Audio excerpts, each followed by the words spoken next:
Good day, beautiful soul family, and welcome to On Another Level. And there's a, I can't find my glasses, but in Esther, a beautiful story of which I would like to bring further attention to, right? But there's one thing that has always, that I've always wondered about, okay? And it's about Vashti. Now, in Esther, and this has been since, I've always had this, but not really ventured to it. Not really ventured into diving deep. You see, my mom, she will have us read the Bible, okay? And there are certain things that I questioned, even when I was younger. And then there were certain things that I questioned quietly. And I didn't question it out loud because I thought that it wouldn't be right to ask, and that I should just accept, for it to be how it is, right? And so as I get older on my journey, I ask Divine Spirit. I say, Divine Spirit, please speak to me. I'm a true seeker. I'm here to learn. I'm ready to learn, And so what's coming up again is Vashti. Now, as I think about it even further, actually probably towards 2 weeks ago, off and on, it has come back and then just dissipate and come back and dissipate. And I just absolutely, I will not go to bed.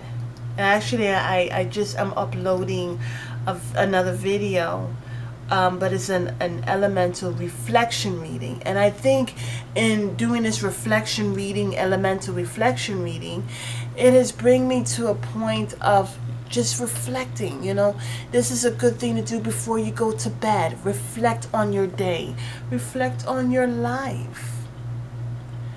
And I'm on my spiritual journey. As I said, I'm not, hold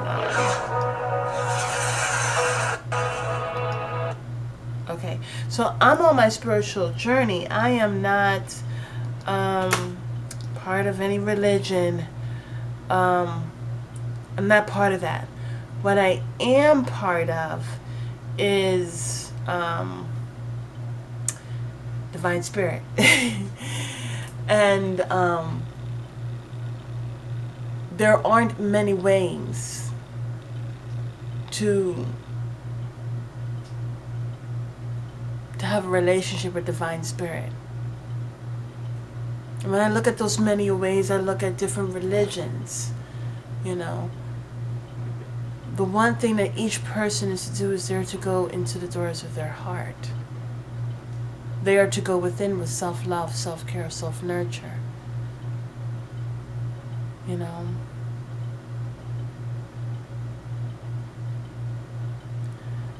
Today Divine Spirit was telling me many are called and few have been chosen, right? Few are chosen.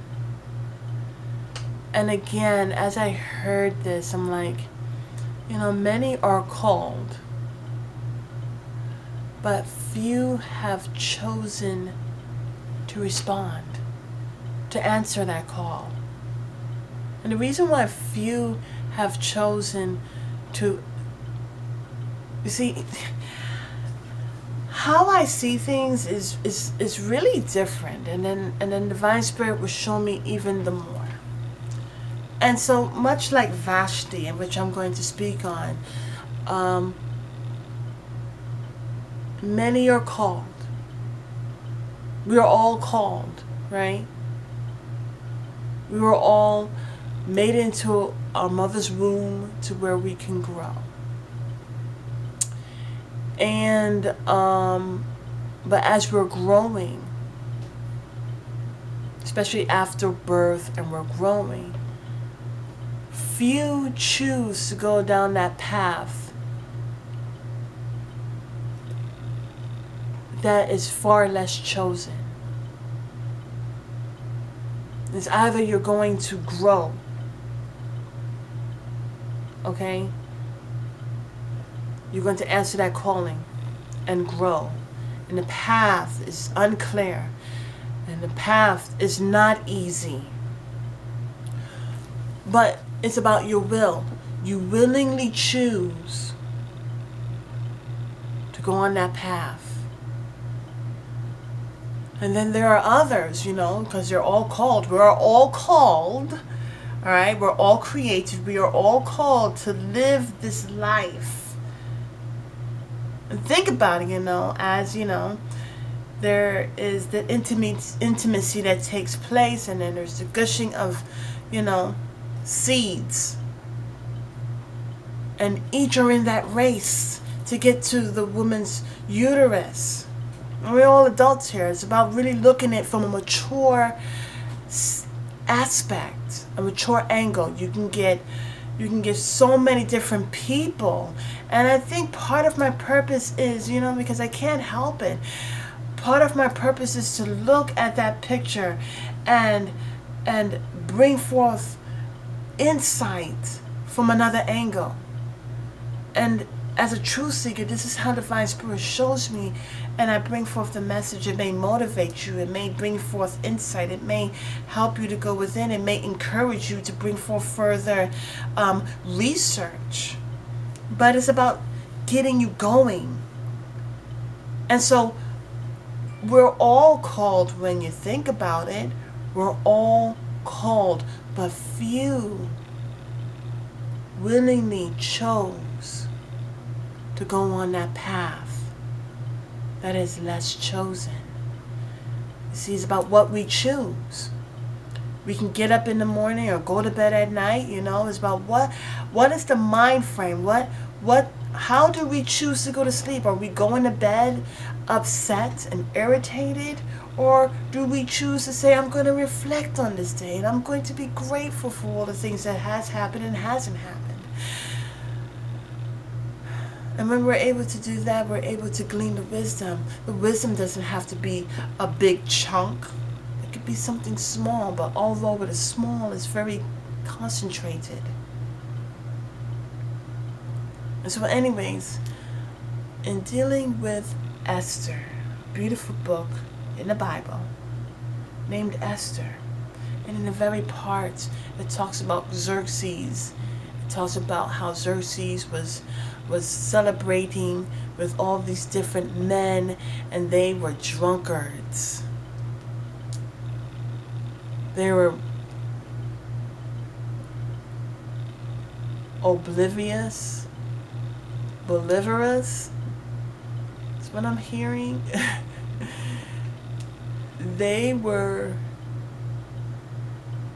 not presentable for a queen.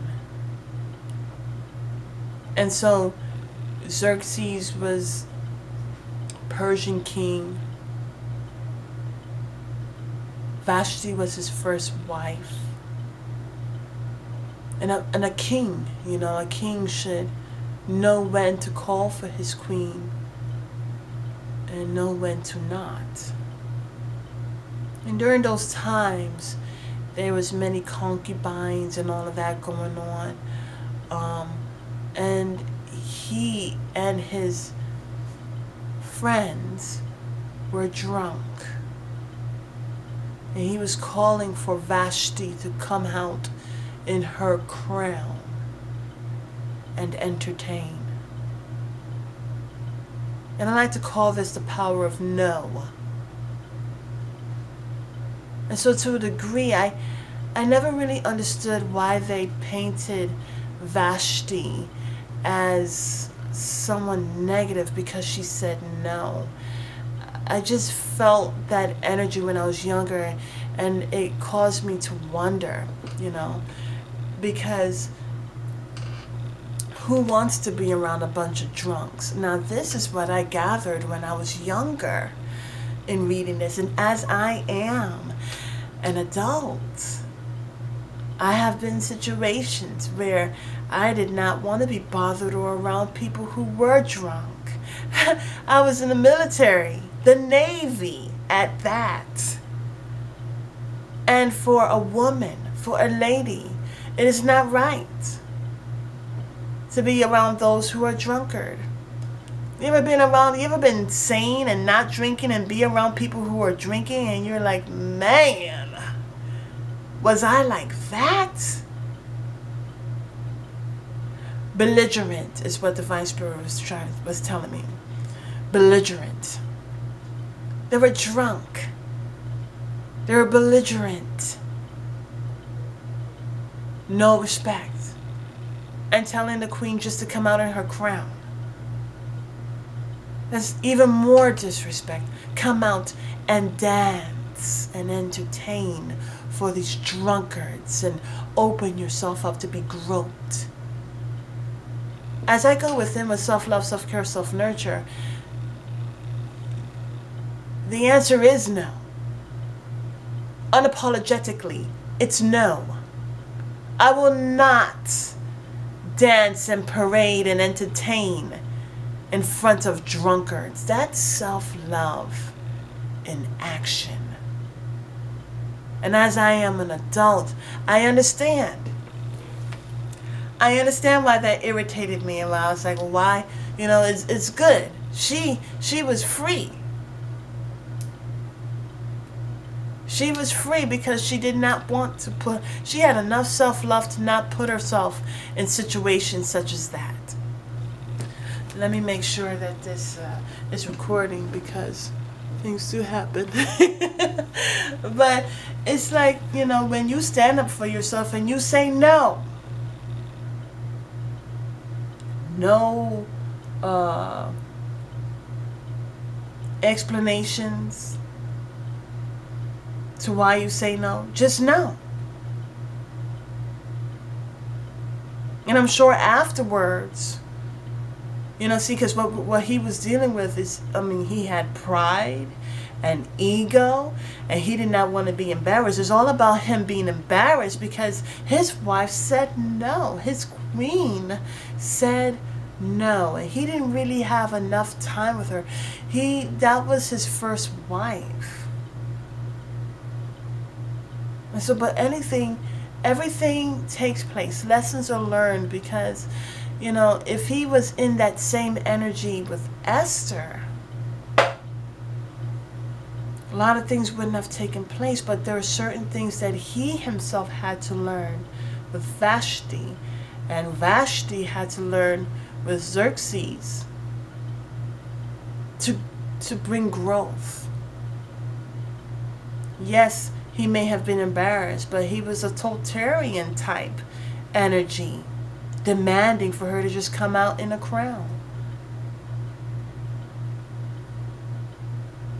Not caring, not being a protector of his queen.